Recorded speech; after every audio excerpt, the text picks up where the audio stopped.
बड़े भाई आपको बहुत बहुत आभार धन्यवाद प्रकट करता हूँ। चलो साथ ही साथ इस कार्यक्रम को आयोजित करने की पूरी आयोजक committee Bhim army Azad Samaj party का बहुत बहुत धन्यवाद आभार प्रकट करता हूँ और उनके जज्बात उनके हौसले को सलाम करता हूँ। बहुत बहुत आभार करता हूँ। जय भीम, जय भारत, जय संविधान करता हूँ। हमारे सामने बैठी मेरी मातृशक्ति, मेरी नन्ही मुन्नी बच्चियां, बहनें, नौजवान साथी, पिता तुल बुजुर्ग और नन्हे मुन्ने बच्चे, आप सभी का बहुत बहुत इस कार्यक्रम में स्वागत, अभिनंदन, वंदन और आभार प्रकट करता हूँ कि आप लोग अपना काम छोड़कर और आज इस कार्यक्रम में आने का काम किया। अपनी बात शुरू करूं उससे पहले विश्व को मानवता का संदेश देने वाले महाकारुणिक तथागत बुद्ध की चरणों में सत नमन करते हुए भारत के भारतीय संविधान निर्माता बुद्ध शत्रु बाबा साहब डॉक्टर अम्बेडकर को नमन करता हूँ। आरक्षण के जनक छत्रपति साहू जी महाराज, शिक्षा के जनक राष्ट्रीय ज्योतिबा फूले, शिक्षा की देवी माता सावित्रीबाई फूले, माता ऊरा देवी, माता हेलाबाई होलकर, माता अवंतीबाई लोधी, माता झलकारीबाई, माता जीजाबाई, माता रमाबाई अम्बेडकर, क्योंकि हम कभी कभी माता रमाबाई अम्बेडकर के त्याग को भूल जाया करते हैं। जो त्याग की मूर्ति कही जाती, आज जो भी कुछ है मैं बता दूं कि अगर शायद त्याग की मूर्ति माता रमाबाई अम्बेडकर ने त्याग नहीं किया होता तो ना तो बाबा साहब अम्बेडकर विश्व के छठे विद्वान में प्रथम विद्वान बन पाते, ना 32 डिग्रियां, ना 9 भाषा और ना इस भारत का भारतीय संविधान लिख पाते। ये अगर देन है तो त्याग की मूर्ति माता रमाबाई अम्बेडकर, जो बाबा साहब अम्बेडकर की पत्नी थी।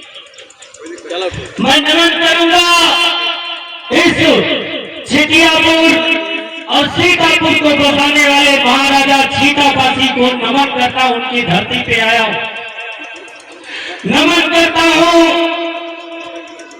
मिसाइल मैन, इस देश को मिसाइल देने वाले missile man APJ Abdul Kalam साहब को नमन करता हूं। 6743 जातियों को एक बार में पिरोने का काम करने वाले महामानव मान्यवर काशीराम साहब को और नमन करता हूं बहुजन समाज में जन्मे सभी संतों, गुरुओं, वीर वीरांगनाओं, राजा महाराजाओं को नमन करता हूं। सीतापुर की जनता को और एक शेर के माध्यम से अपनी बात को शुरू करूंगा। अभी हमारे छोटे भाई इंद्रजीत अम्बेडकर आप सभी को बड़ी अच्छी अच्छी बातें बताई। मैं वास्तविक जीवन, वास्तविक संघर्ष की तरफ बताने का काम करूंगा। एक शेर है कि बुलबुल के पंजे में कभी बाज नहीं हुआ करते, बुलबुल के पंजे में कभी बाज नहीं हुआ करते और बुज़दिलों में कभी राज नहीं हुआ करते, जिन्हें पड़ जाती है झुककर दूसरों की गुलामी करने की आदत, उनके सरों पर कभी ताज नहीं हुआ करते, ताज नहीं हुआ करते। तो साथियों, मैं बात बाबा साहब अम्बेडकर की बात न करते हुए तो मैं बात करूंगा, मेरे बीच मातृशक्ति बैठी है, मैं बात करूंगा त्याग मूर्ति माता रमाबाई अम्बेडकर। युवा माता वो त्याग की मूर्ति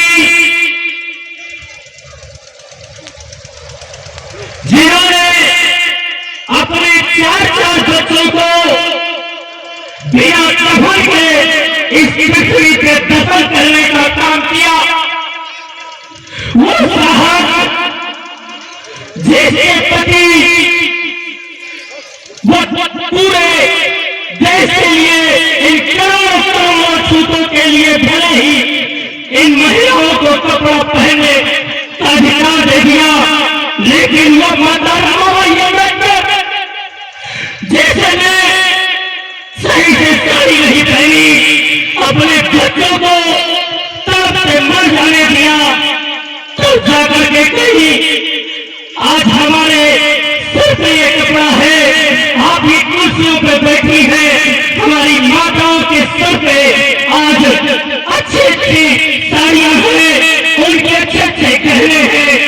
धन है कि माता रमाबाई अम्बेडकर जिन्होंने अपनी बेटी को मरते हुए, एक बार की बात है जब चिट्ठी आती है बाबा साहब अम्बेडकर की, जब वो कोलंबिया विश्वविद्यालय में पढ़ रहे होते हैं, उस समय जब चिट्ठी आती है और चिट्ठी में लिखा होता है कि रमो, अगर आपके पास थोड़े से भी पैसे हो और वो पैसे हमको दे देना या जरूरत है, उस समय की घटना से मैं आपको बताना चाहूंगा कि उस समय जब वो चिट्ठी नामे चंद्रदत्तू माता रमाबाई अम्बेडकर को सुनाते हैं, उस समय बाबा साहब अम्बेडकर की जो एक ही बेटी थी, वो बेटी बीमार होती है, जिंदगी और मौत से वो जूझती है, और उस चिट्ठी में लिखा होता है कि हे रमो,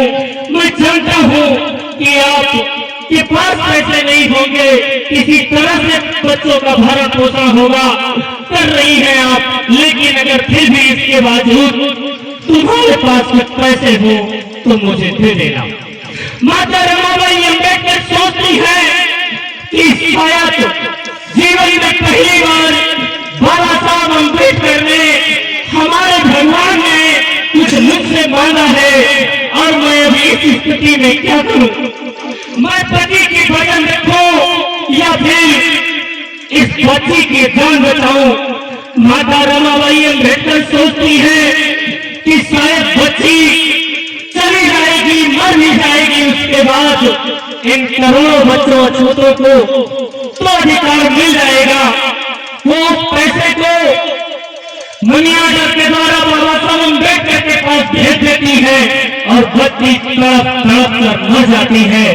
आज शायद इस देश में, इस पृथ्वी पर कोई ऐसी मां होगी जो अपने बच्चे को मरते छोड़कर और समाज के काम के लिए और अपने पति को विदेश भेज देगी, और वहां पैसा अगर कम पड़ेगा तो यहाँ से दे देगी।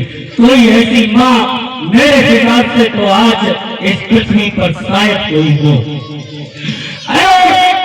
जो आज चुनावी माहौल चल रहा है, कह रहे हैं कि भैया अभी कुछ ही पलों में चुनाव का आगाज होगा, कुछ दिनों में माहौल आएगा, और कहते हैं लोग एक देहात में कहावत है कि पेट नहीं होता तो भेंट नहीं होता। सुना होगा आप लोगों ने कि अगर पेट नहीं होता साहब तो कोई से भेंट नहीं करता, लेकिन मैं कहता हूं कि अगर आपके पास वोट नहीं होता तो कोई आपसे भेंट नहीं करता। यहाँ तक था कि सुरेश पासवान बहराइच से चल के सीतापुर नहीं आता। अगर आपके पास वोट नहीं होता, ये सोचो कि वोट की ताकत है आपके पास। जब आपके पास वोट की ताकत है तो आपको 4.5 साल आप पर पेशाब किया जाता है, आपकी बहन बेटियों की इज्जत लूटी जाती है, आपके हर अधिकार छीने जाते हैं, आपके भाई को चौराहे पर मारा जाता है। लेकिन जिस दिन इस वोट का अधिकार खत्म हो गया, उस दिन आप से कोई हाल पूछेगा। और ये वोट जिसको हम 500-500 रुपए में बेच देते हैं, एक कौवे दारू में बेच देते हैं, वो वोट आपको कैसे मिला? कैसे मिला? ये माता रमाबाई अम्बेडकर के त्याग के बदौलत मिला, बाबा साहब अम्बेडकर के बदौलत मिला। जिसके वोट उस अधिकार के बदौलत वो वोट ऐसी कौन सी चीज है, जरा हमें अपने दिमाग पे जोर लगाने की जरूरत है कि वोट जो व्यक्ति 4.5 साल आपसे हाल नहीं पूछता, आपके गलियों में नहीं आता, वो बड़ा बड़ा मंत्री, बड़ा बड़ा संतरी, बड़े बड़े करोड़पति, लखपति, अरबपति आपके चरण की धूल नहीं देखते कि इसमें लेवा लगा है कि कीचा लगा है, और आकर के आपके पैरों में पकड़ के गिर जाते हैं, आते हैं अम्मा, काका, भैया अपनी हमें इनका वोट दो। उस वोट की ताकत जिसको हम बेच देते हैं, 500 रुपए में बेच देते हैं, 1 क्वार्टर दारू में बेच देते हैं, साड़ी में बेच देते हैं, साल में बेच देते हैं। और अभी भाई ने कहा था कि 15 लाख का वादा किया, हमने 15 लाख में बेच दिया। हम भूलने के बड़े आदी, हमारे अंदर भूलने की बड़ी दिक्कत है। हम सबके जो बैठे हैं, हमारे नहीं, हम सबके, क्योंकि हमको लोग उल्लू बना जाते हैं, उल्लू बन जाते हैं, बेवकूफ बन जाते हैं। तो वो वोट की ताकत उस दिन मिली,